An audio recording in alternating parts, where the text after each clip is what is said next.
निवेदन द्या, रस्त्यावर उतरा, कारण की आज आपण रस्ता रोको केलं तर ती भावना लोकांपर्यंत समजते.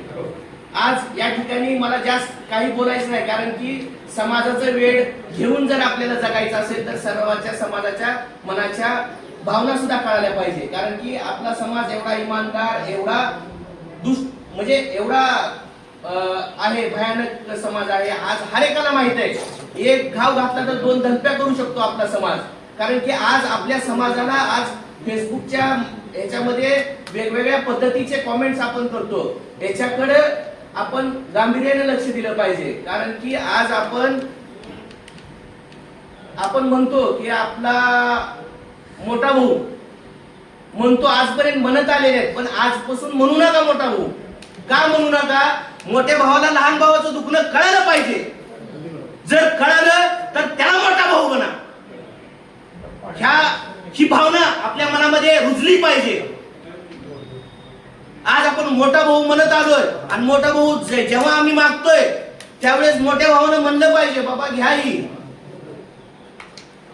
ही भावना हर एकाच्या मनामध्ये आली पाहिजे. ही केव्हा येते? रोज आपण त्याचं चिंतन केलं पाहिजे, कसं भेटलं पाहिजे. आपल्याला एका गावाला जायचं असेल तर आपण विचार करतो, इथून तिथं जायचंय, तिथून तिथं जायचंय, पण आपल्याला कुठं जायचंय सर्वांनी ठरवा. कारण की हर एक सक्षम आहे, हर एकाची एक मूठ बांधा. मूठ बांधल्याशी होणार नाही, कारण की एकटा माणूस काहीच करू शकत नाही. फक्त अण्णाभाऊच होते एकटे, कारण की रशिया सारख्या देशानं त्यांना बोलून घेतलं. त्यावेळेस सुद्धा आपल्या देशानं त्यांना विजा नाकारला. का नाकारला? त्यावेळेस त्यांनी लिहून ठेवलं, ही न्यायव्यवस्था काहीकांची रखेल झाली, ही संसद देखील हिजड्यांची हवेली झाली. माझी व्यथा मी पुन्हा पुढे मांडो, इथली व्यवस्था भ्रष्टतेने रंगीन झाली.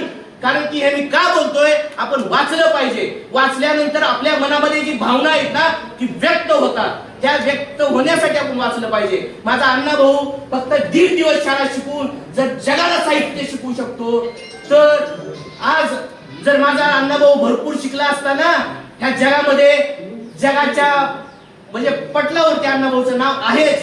कारण की पहिला लेखक आहे, जगाच्या 27 भाषेमध्ये भाषांतर होतं.